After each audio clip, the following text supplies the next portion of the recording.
AP రాజధాని అమరావతిపై ప్రపంచ బ్యాంకుకు గతంలో మాదిరిగా ఆకాశరామన్న లేఖలు రాస్తోంది ఎవరు? రాజధాని నిర్మాణంపై ఇంకా వైసీపీ కక్ష కట్టిందా? అమరావతిపై విషప్రచారం చేస్తోంది ఎవరు? 5 ఏళ్లు రాజధాని లేని రాష్ట్రంగా చేశారని వైసీపీపై ఆరోపణలు వచ్చాయి.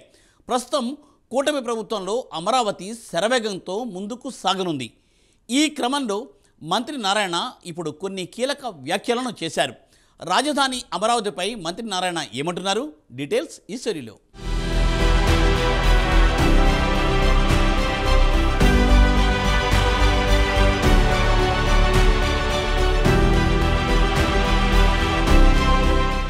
మూడేళ్లలో ఆంధ్రప్రదేశ్ రాజధాని అమరావతి అభివృద్ధి పనులు పూర్తి చేయడానికి కూటమి ప్రభుత్వం సంకల్పించింది. రాజధాని అభివృద్ధికి అయ్యే వ్యయభారాన్ని ప్రజలపై ఒక్క పైసా కూడా వేయమని, అమరావతి భూములు అమ్మగా వచ్చే సొమ్మునే రుణాలు తీర్చేందుకు ఉపయోగిస్తామని రాష్ట్ర పురపాలక పట్టణాభివృద్ధి శాఖ మంత్రి పొంగూరు నారాయణ వెల్లడించారు. రాష్ట్రంలోని 26 జిల్లాలను సమానంగా అభివృద్ధి చేసేందుకు ప్రణాళికాబద్ధంగా చర్యలు చేపడుతున్నట్లు తెలిపారు. అమరావతిలోని రాష్ట్ర సచివాలయంలో నిర్వహించిన మీడియా సమావేశంలో ఆయన మాట్లాడారు. ఏ రాష్ట్రానికి దేశానికైనా రాజధాని అవసరమన్నారు. అమరావతిని ప్రజా రాజధానిగా అభివృద్ధి చేస్తామని చెప్పారు. దీంతో పాటు అన్ని ప్రాంతాలపై దృష్టి సారిస్తామని పేర్కొన్నారు. రాజధాని నిర్మాణానికి రుణాలు తీసుకొచ్చామని, వాటి భారం ప్రజలపై మోపేదీ లేదని స్పష్టం చేశారు. భూముల విలువ పెరిగాక రుణాలు తిరిగి చెల్లిస్తామన్నారు. ప్రజలపై భారం లేకుండా పనులు సాగుతాయని చెప్పారు.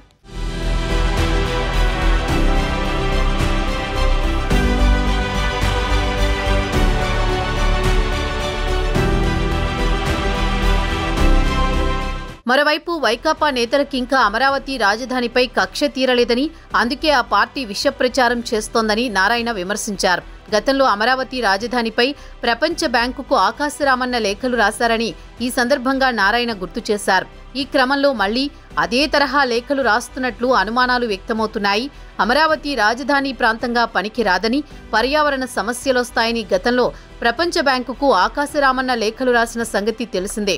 మరోసారి ఇలాంటి లేఖలు రాసే అవకాశాలుంటాయని రాజకీయ విశ్లేషకులు సైతం అంటున్నారు.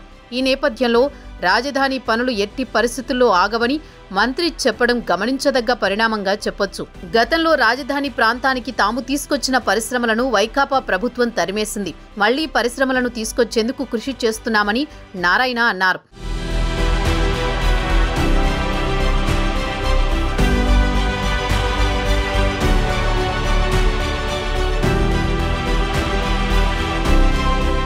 అమరావతిని ప్రపంచ స్థాయి ప్రమాణాలతో అభివృద్ధి పరిచేందుకు తమ ప్రభుత్వం చర్యలు చేపట్టిందన్నారు. ఇందులో భాగంగా అమరావతి అభివృద్ధికి అయ్యే వ్యయభారాన్ని ప్రజలపై ఒక్క పైసా కూడా వేయడం లేదు. పూలింగ్ ద్వారా రైతుల నుంచి సేకరించిన భూములు అమ్మగా వచ్చే సొమ్ముతోనే అమరావతి అభివృద్ధికై తీసుకున్న రుణాలు తీర్చేందుకు చర్యలు చేపడతాం. ఈ విషయంలో ఎటువంటి అపోహలకు తావు లేదు. ఎవరూ ఎటువంటి విమర్శలు చేసినా ప్రజలు నమ్మవద్దు.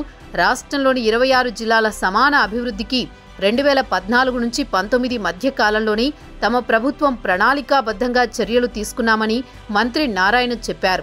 ఈ క్రమంలోనే రాజధాని అమరావతిలో మరో 2723.02 కోట్ల విలువైన పనులకు సిఆర్డీఏ ఆమోదం తెలిపింది. రాజధాని రైతులకు స్థలాలు కేటాయించిన జోన్ 7, జోన్ 10లలోని ఎల్పీఎస్ లేఅవుట్లలో మౌలిక వస్తుల అభివృద్ధి పనులకు ఆమోదముద్ర వేసింది. జోన్ 7లో 1235.52 కోట్లు, జోన్ 10లో 1487.50 కోట్లతో పనులు చేపడతారు. దీంతో ఇప్పటి వరకు 47,288 కోట్ల పనులకు అథారిటీ ఆమోదం తెలిపినట్లు మంత్రి నారాయణ వెల్లడించారు. ఇదే జనవరి 15 కల్లా రాజధాని నిర్మాణ పనుల టెండర్ల ప్రక్రియ పూర్తి చేస్తామని నారాయణ చెప్పారు.